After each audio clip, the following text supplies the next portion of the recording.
I am not bothered. They know what the fuck I said. Put that monkey back on his suit. Tell that monkey to put back on that suit. Hi, it's me, your favorite moth person. I create content exclusively for clever people, and judging by the fact that you clicked on this video, you've come to the right channel. Probably. Am I right in assuming that you're here because you're asking yourself a very specific question? A question that has kept you up at night for, well, at least 3 weeks now? What the f is wrong with OwONekko? I just don't know why she had to do the racism thing, and for what? For what? Like, why would you say that? If you're even a little bit crazy as I am, you're constantly wondering what is going on in other people's heads when they do whatever they do. If there's no armchair psychologist in you, then this video might not be for you.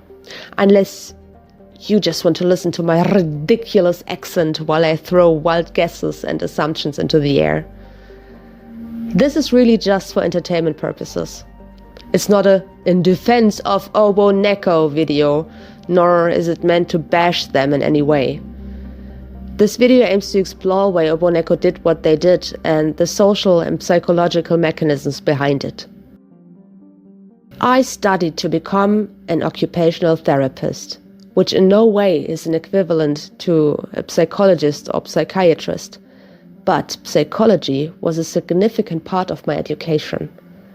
Please keep that in mind while listening to my rambling. A quick disclaimer here. Neco, of course, is a real person. I'm not diagnosing anybody in this video. I'm only speculating on what could be happening in a situation like this. I'm well aware that Neco was probably just being mean and petty most of the time, and I'll address that later on in the video too. Still, we should look into the reasons behind their behavior without excusing it. Let's begin. The online art community provides a space where opinions and ideas can be openly exchanged, which is great, but this often leads to conflict. Everyone already knows what this is about, and I don't want to insult your intelligence, but since the tea is a few weeks old at this point and already cold, here's just a quick and very brief summary. OwONekko uploaded a fully monetized AI-generated playlist that they created together with a friend. I choose, bless you. Got bitches on me, but no bitches on you. My wife at home, cause I know she got the flu. She cheated on me, now I don't know what to do. This sparked a wild debate about the use of AI in art and music, which is also art, and using AI to generate music or even voices of singers and voice actors is just the same and just as harmful as using Gen AI to create images. I'm not going on a tangent here, but this is a topic that is very important to me because I love and respect musicians, singers and voice actors, especially in the indie scene. And those are the ones suffering the most under all this unregulated AI music bullshit. My script says chaos. I said bullshit. Oh, never mind. Some people left very mean comments, but most were valid criticism. OwONekko responded with a video in which they absolutely rationally defended their opinion. More or less. So yeah, I support all of these new innovations and ways we can enjoy ourselves and entertain ourselves. Do I wish things were more regulated so unauthorized usage isn't a thing with AI? Yes, of course, but I support authorized usage, things made for personal use, having fun, entertainment, whatever you want to call it. And the people who keep complaining about this shit are miserable. I mean, y'all are coming on a playlist with 4K views trying to shame me for sharing it. They can't even hear what they listening to because they so stuck up in their ass about moral high grounds and random stupid AI shit that's not even true. And if my AI generated baby boo boo music is putting you out of business, then sis, you gotta work harder. It could have, and probably should have, ended there, since all sides made their points clear and they could have just taken a breather. You know, done their thing, create some art or AI song playlists. Don't read Twitter, log off for a change, go out and eat grass, but for fuck's sake, we're on the internet. It comes with the territory. The discussion didn't die down, and OwONekko tweeted some tasteful wojacks of their critics with shit for brains, a brain in a blender, deleted comments that were disagreeing with them, knowingly misgendering another content creator despite going by she, they, herself, so they clearly know what pronouns are. And they just didn't shut up. Just apologize, bro. Just apologize. To be fair, they didn't know the other creators' pronouns in the beginning, but multiple people let her know that they misgendered them, and Neco clearly didn't give a fuck in the end. Some SJWs then felt absolutely unjustifiably attacked, and Joe made a video on the entire situation, which is great, and you should watch it if you haven't already. What then led to the infamous courtroom video from OwONekko, where they, among other things, played the race card and got extremely personally offensive. Just to slander my name when I was just worried about her eating all the bananas in the neighborhood. Okay, that's enough. I hate black people, by the way. I never would have guessed. Here it is, Your Honor. Okay, what's the problem? But how did it even get to this point? It may sound weird to a rational mind, but in many cases criticism, especially public criticism of certain viewpoints or ideas, can be perceived as a personal attack. I'm suffering from BPD and know that all too well. Surely everyone has fallen into this trap at some point. This can especially happen when you're separated by hundreds of kilometers and 2 computer screens, making it impossible to see each other face to face.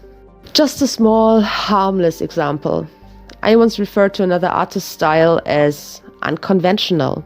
She sent an angry friend into my DMs, or maybe the friend acted completely autonomous, I don't know, to ask me what the hell that was supposed to mean. Unconventional? Like, is this person bashing my friend's art style? My friend, who's clearly not a professional artist with a small platform? In hindsight, I'm kinda glad she did that, although I wish the creator herself would have come forward. But I know how hard that is sometimes. I only wanted to express that I think it's beautiful that she has a very stylized, unique style. The rest of my comment was extremely positive, but that one word made her feel very insecure. Probably because, well, she was likely insecure about her art style, which was actually really cool and like nothing I've ever seen before. But it was like she wore blinders, completely disregarding the rest of my comment, only seeing my stupid attempt at telling her how special her art style was, when that maybe wasn't a positive thing to her. This is one example of insecurity getting the best of you. Minorities experience insecurity on a whole different level. For a black artist like Neco, criticism might be interpreted differently. Historically, marginalized groups like black people in the Western world have struggled with discrimination and racism, leading to heightened sensitivity to unfair or inappropriate attacks. However, this does not mean that every form of criticism is racially motivated. Still, OwONekko may have perceived the critical voices opposing their views on AI as part of a broader systemic oppression. They themselves mentioned that they feel like everyone constantly wants them to change their identity. It's too hard, and I didn't go to art school, so I won't be able to go into these industries, and I have locks and I'm black, so I have to cut my hair and change the way I talk and get this and this job that I'm not even happy at, but I'm bending myself backwards over for it. I will address it. I have not been as authentic with y'all as I had been letting on. Yes, I have been using my white people voice the entire time. And I forgot who the fuck I was. For just a second, I forgot. OwONekko playing the race card and labeling their critics as racist is most likely a defense mechanism. In a heated debate where their viewpoints are under attack, they clearly felt emotionally threatened. This led them to respond in a way that gives them a sense of control and protection by highlighting their identity as a black person and framing the criticism in a racial context. Things mean things. Words have power. By using that label, people can wield power over anyone they're debating. I mean, after all, how can they be wrong, right? Don't you see that they're a queer person? They know what the hell they're talking about and can therefore be excused when they say something incredibly racist or transphobic. This mechanism is rooted in a legitimate historical experience of marginalized groups. Black people have often been criticized through subtle or explicit racial prejudices, which can cause public figures from these groups to perceive criticism as potentially racist, even if that is not the case in the particular instance. The line between legitimate critique of a person and racist attacks can become blurred, especially in emotionally charged contexts.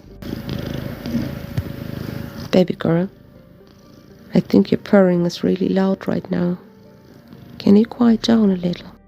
Many people who have not directly experienced racism may view the perspective of the world and these discourses differently, not fully understanding how deeply racial structures are embedded in social systems. Same with other marginalized groups. J.K. Rowling's like, I experienced sexism. I faced sexism as a woman. I probably had to fight really hard to get my books out, to get them taken seriously. And you know what? I was right, because those books are amazing. They made billions of dollars, right?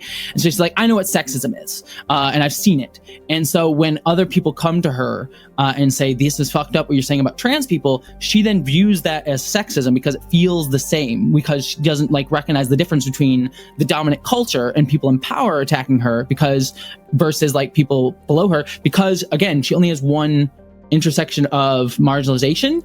And so she only views it on this axis of I'm being attacked or not. Essentially, the problem is so complex that it's no wonder we do not immediately connect to their accusations of racism and may have seen them as a mere distraction or completely unwarranted. My psychology teacher once said that every coping mechanism has its reasons for existence. It serves a purpose. However, that doesn't automatically make it healthy or, in this case, constructive. While it is essential to separate criticism of ideas from personal attacks, it must also be acknowledged that for marginalized groups, the line between these two is often blurry. Unfortunately, that wasn't the only problem we need to address. Let's move to Neco's absolutely unprovoked attacks. OwONekko didn't seem to have a problem with misgendering their critics. If anything, they doubled down on that, completely ignoring the fact how hurtful and borderline dehumanizing that can be. They also posted a drawing showing their Sona shitting on her critics. The backlash came immediately, which provoked another response from OwONekko in the form of a YouTube video featuring caricatures of her haters, portraying them in a very unflattering light. Good day, Your Honor. Good day. I'm an eternal half-angel cryptid entity. I'm 1,495 years old and half demon years. Also, my pronouns are... Jesus Christ. So please refer to me correctly. Besides labeling their critics as racist, they also mocked them based on their sexual orientation, gender identity, and preferred pronouns. At first glance, this reaction might seem contradictory, since they themselves are a black person and belonging to a marginalized group and portray themselves as being cancelled because of their race and differing opinion. However, there are psychological, social, and identity-related reasons that could explain why they resort to such measures, other than them just having a bias against LGBT people, or, let's be honest, being just petty. When individuals face strong criticism, they often respond defensively. I do that, you probably did that as well at some point. This can manifest as a desire to strengthen their position by highlighting the weaknesses of their opponents, which can quickly lead to a personal attack. They felt that their position in the debate was weakened and sought to regain power by attacking their critics. They might have been attempting to discredit their critics and regain control of the narrative. This is a well-known tactic in emotionally charged discussions. Instead of engaging with the content of the criticism, personal attacks are used as a form of asserting dominance. In this case, OwONekko may have targeted aspects they perceived as vulnerable in their critics in order to undermine them, otherwise known as a dick move, or an ad hominem attack. The term ad hominem is Latin for to the person. In a debate or argument, it refers to a fallacy where someone attacks the character or personal traits of their opponent instead of addressing the actual argument or issue at hand. OwONekko attacks the critics personally by mocking their sexual orientation, gender identity, and pronouns. Instead of engaging with the substantive arguments of the critics, they target their personal characteristics, and this often aims to undermine credibility. Tasha, can you bring up the Suga, please? I'm a loser, it's okay. I am gay, I am gay. I'm a loser, it's okay. I am gay, I am gay. I'm a loser, it's okay. Your opinion don't matter cause you're gay. We can also observe another fallacy here. By shifting the focus from substantive critique to racism and the personal characteristics of their critics, OwONekko introduces a red herring fallacy. This is a distraction tactic where an irrelevant topic is introduced to divert attention from the actual discussion. Okay, enough about fallacies. You probably heard those terms more than enough in video essays. So, anyways, why the fuck would OwONekko do that? Marginalized groups are not homogeneous. They consist of individuals with different experiences, perspectives, and power structures. Someone who experiences racism because of their skin color might still hold transphobic or homophobic views. These tensions often arise within communities that are considered intersectional, where different forms of discrimination overlap. In OwONekko's case, this could mean that they see their own experience with racism as the primary and most relevant form of marginalization, while taking the struggles of other marginalized groups such as the LGBTQIA+ community less seriously, or even rejecting them. This phenomenon is sometimes referred to as Oppression Olympics, although I hate this term, where different groups compete over who is the most oppressed. In such a mindset, attacks on other minorities might be interpreted as a way to defend one's own position and suffering. At the end of the courtroom video, they stated that their pronouns were they, them, almost as if they were trying to say that people's criticism wasn't valid because they themselves were a part of the alphabet mafia. Is there anything else you need to say before I give my verdict? My pronouns are they, them. That is just an assumption on my part. Well, everything here is just assumptions. You can be a part of a community and still hold biases against people of the same community. You can be gay and transphobic. You can be trans and homophobic. Hell, you can even be trans and still be transphobic. We people who are darker than blue, as opposed to our colorless creator counterparts. I knew that folks will rally behind me if I cried algorithmic racism rather than the fact that my video got limited monetization because I said something that I shouldn't have. Okay, I'm sorry. I can't say I've ever weaponized the transness, but have I done that thing where I have been guilty of reinforcing white supremacy or generally just shitty attitudes and then been like, but like, no, you can't call me out on that because I've been through XYZ. Absolutely. The intersectional approach, which recognizes the different forms of oppression and discrimination, such as racism, sexism, homophobia, and transphobia, can be challenging for many. People who feel oppressed due to their race or ethnicity do not always recognize the overlap with other forms of discrimination, like those experienced by the LGBTQIA+ community. While I am queer and have experienced real oppression, bullying, and threats of violence, my ex-partner, who is trans, even had someone getting physical with them after a pride parade simply because they were visible for one day. I have never experienced systemic racism. Hell, not even everyday racism. Unless you count the fact that I am always lectured and questioned when I shop in African or Arab stores because I may have lighter skin, but I don't have a white palate. Do you know what this is? Plantains? Do you know what you're doing with them? Dinner? Sounds nice. That'll be $3.98. Enjoy your meal. I can only imagine how hard it must be for POC, even still in our modern society. I feel a lot of sympathy for other marginalized groups.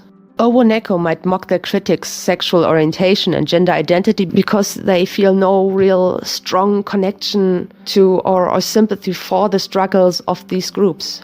In a society that often teaches us that resources and attention for justice are limited, marginalized groups can sometimes see each other as competitors rather than allies. The targeted attacks could thus be understood not only as means of defense, but also as a way of processing their own feelings of vulnerability. By dehumanizing or mocking their critics, they may be attempting to reduce their own emotional exposure. In today's society, there's a strong tendency towards call-out culture, where people are publicly held accountable for problematic statements or behavior. The latest example being Cinebear 3 and Just a Robot. OwONekko probably felt that they were being targeted by this culture, and their reaction might have been an attempt to fight back against this public reprimand.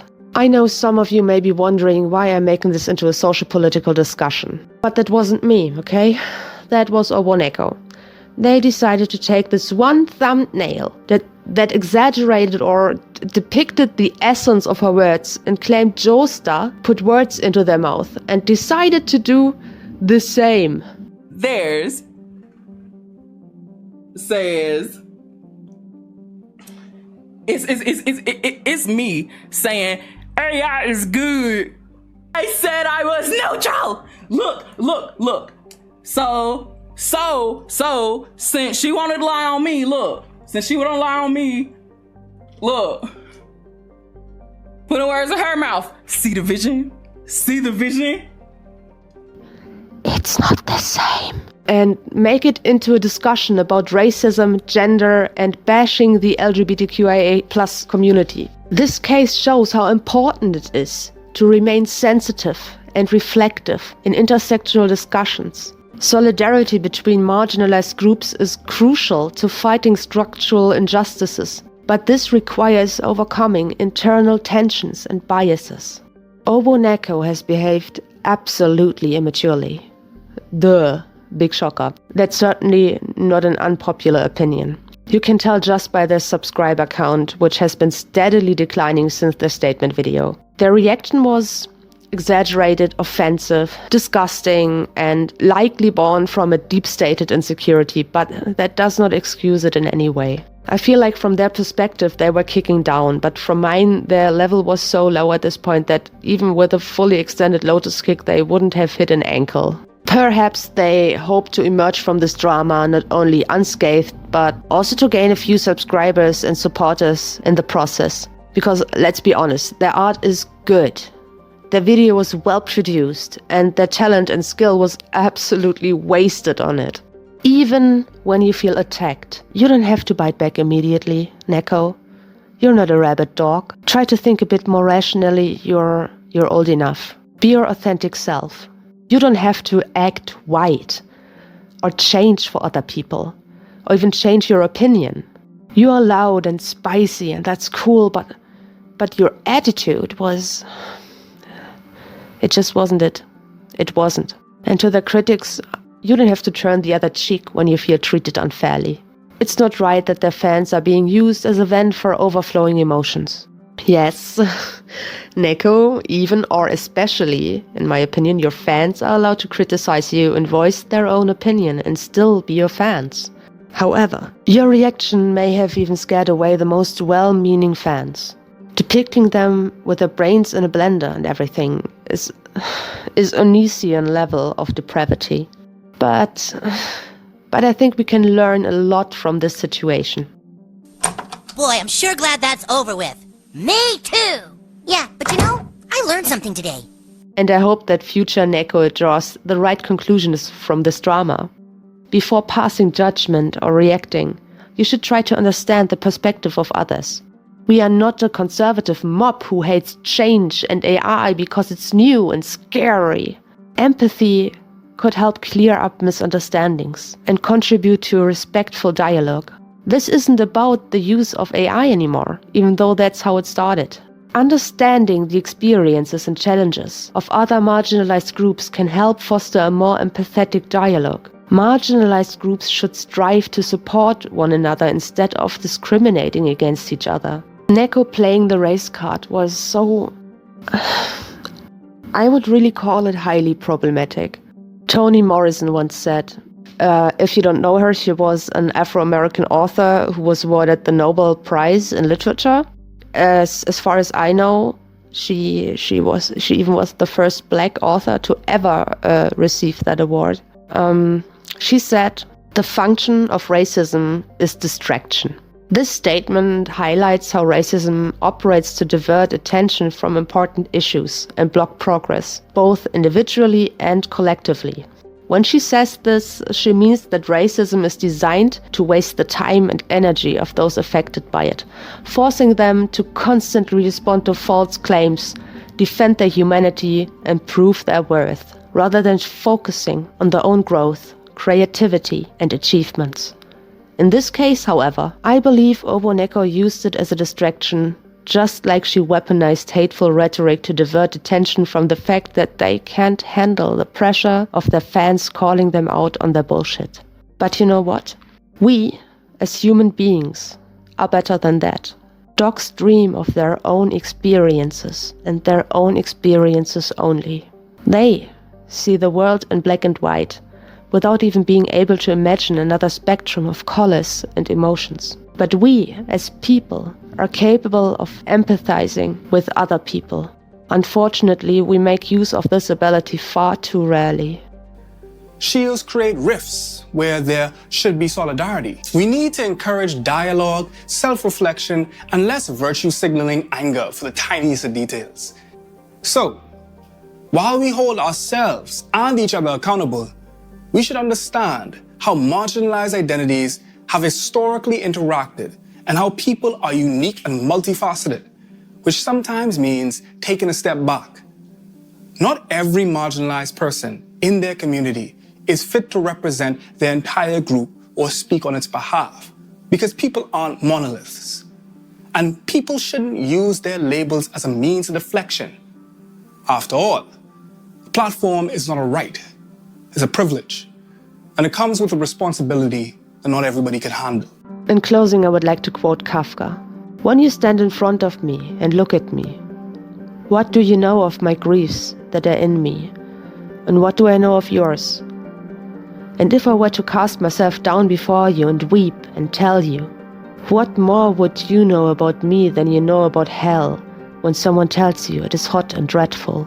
For that reason alone, we human beings ought to stand before one another as reverently, as reflectively, as lovingly as we would before the entrance to hell." Thank you very much for watching and listening to me. If you're interested in commentary, art content, and a lot of stuff I have already planned, not only psychology and drama related stuff, but also a video about separating art from the artist, for example, and a lot of art content and collaborations, subscribe to my channel and see you next time.